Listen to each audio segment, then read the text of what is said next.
So besides the packaging, what's the difference between these hoses? Obviously the color, but what does that mean functionally? What does that mean for me as I'm using my RV? You've got an RV and now you need to get a water hose. Do you go with the traditional white water hose or do you go with the ever popular Zero G style? And if you go with the Zero G, do you choose the blue one or the black one? What's the difference? Let's get into comparing the blue and the black and see what the differences are and which one you should choose for your RV. So let's see what the weight difference is between these. They're both 50-foot hoses. The blue one is a 1/2 inch diameter and the gray one is 5/8 inch diameter. 3 pounds, 8.6 ounces.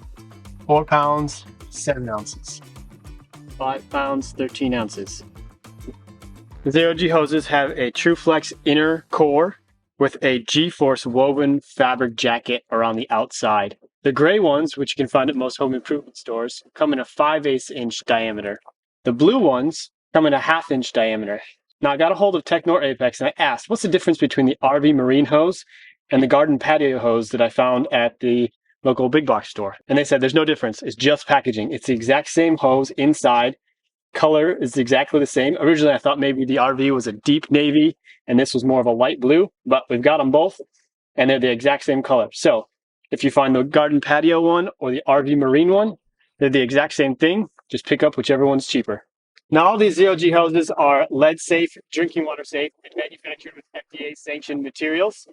I specifically asked about BPA and they stated that they do not add BPA to any of the hoses. So all the hoses are drinking water safe, whether it's the gray ones or the blue ones, and even the Zero G Pro hose, which is a 3/4 inch diameter. So they all have aluminum couplings, which are crush proof up to 1,800 pounds. So besides the packaging, what's the difference between these hoses? Obviously the color and the diameter of the hose, 5/8 for the gray, 1/2 inch for the blue. But what does that mean functionally? What does that mean for me as I'm using my RV? Well, let's put these through some tests and figure out if 1/2 inch or 5/8 inch makes a difference in the performance when you're using it with your RV. Now I don't have a tape measure that goes to 50 feet, so I did two 20-foot sections and then this is the leftover. The blue 1/2 inch hose is exactly 50 feet and the gray 5/8 inch hose is a little over 51 feet in length without water. Now this is a pressure regulator. This is the most ubiquitous pressure regulator you're going to see in a campground. It's set between 40 and 50 psi from the factory and you cannot change it. It's not adjustable. So I'm going to put this on there as well, just because it's more realistic of what you're going to be using with the RV. So in addition to the pressure regulator, I've got a Y. I really like these because we'll send one hose to the freshwater hookup on the RV. The other one will have just a secondary hose that we can use to wash off after a muddy hike or give the dog a bath. And then these quick coupling links are awesome because it makes setup and tear down so much easier. And what I like about these is that they're open. There's not a ball valve in there that gets pressed and only lets water through when they're connected, which means that when I disconnect everything, all the pressure releases and the water drains out as I'm packing up camp.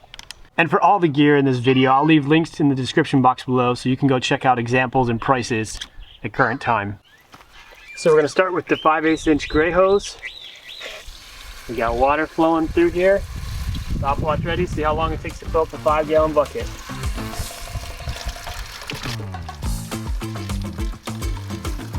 We got 1 minute and 16 seconds on the 5/8 inch gray hose. Now we've got the 1/2 inch blue hose.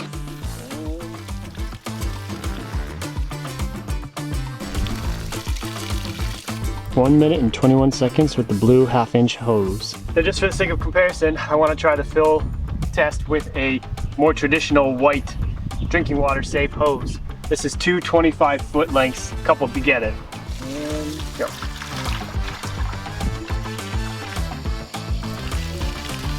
"51 seconds on the white drinking water hose." Now for the sake of clarity, this white hose is several years old. These Zero G hoses I opened today. So it's not to say that the flow rate might not change after these hoses have had some pressure on them a while and opened up slightly. Now the quick connects do a really good job of keeping O-rings in place.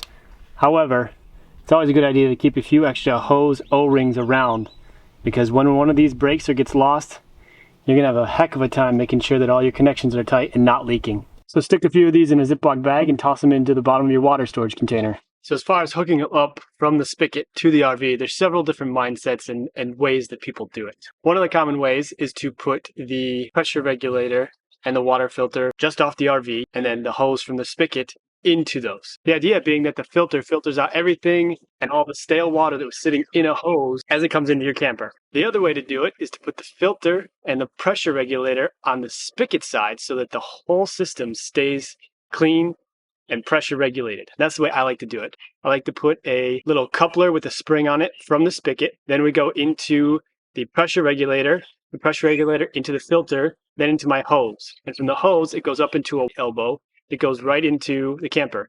Now the elbow is super important because it takes some of the pressure off of the connection point into your camper.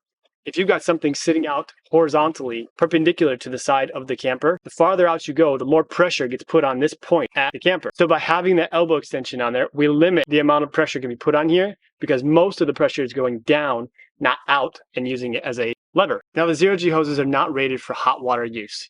But hot water, what does that mean? That's pretty subjective, right? So I got a hold of Technora Apex again and I said, hey, what is hot water use specifically? And they said industrial uses and something such as emptying your hot water heater at your home.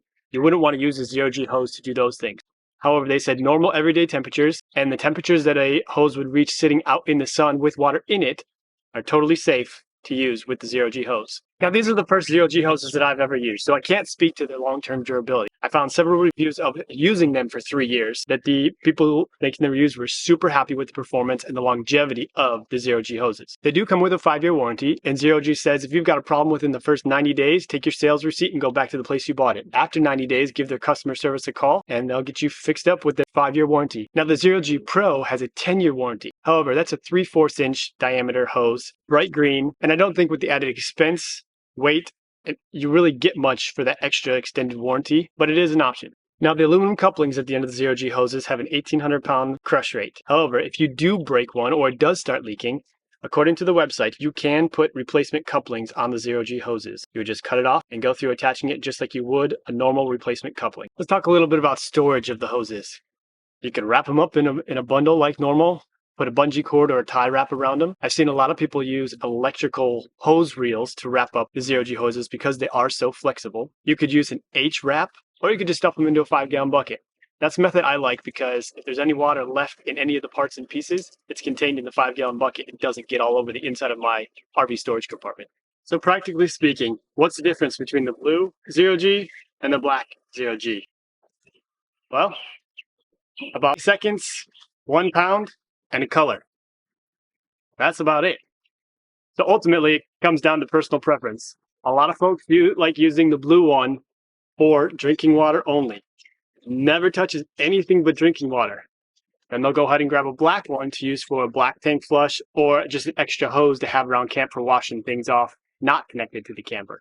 Now, a lot of folks will ask, what kind of length do I need in water hoses for my RV? And the honest answer is, it depends. Depends on where you're going, depends on where the connection is on your camper. Oftentimes 25 feet is going to be more than enough to connect your camper to the spigot. But then there's going to be times that you're going to need 40 feet. And then there's going to be those campsites where you need 60 or 70 feet to get from the spigot to your camper. It's often recommended that you have several hoses in varying lengths that you can couple and connect to make work for different situations. The nice thing about the zero-G hoses is that they fold up and compact so small that in that 5-gallon bucket that I store my water stuff in, I can fit 100 feet of hose plus all the filters and fittings, whereas 50 foot of white hose doesn't even come close to fitting in the footprint of a 5-gallon bucket. And remember, when you leave your campsite, it's best practice to shut the water off at the spigot. That way, if there's an equipment malfunction, there's no pressure on the lines, you're not going to come home to an RV full of water or a campsite that's flooded. Well, there you go, guys. There's a difference between the blue and the black zero-G hoses. I hope the information in this video helped you out. If it did, click that subscribe button and leave me a comment down below. If you're into RV stuff, make sure you check out our RV group and our DIY group. I'll put links to those down below as well. Until next time, take care and happy trails.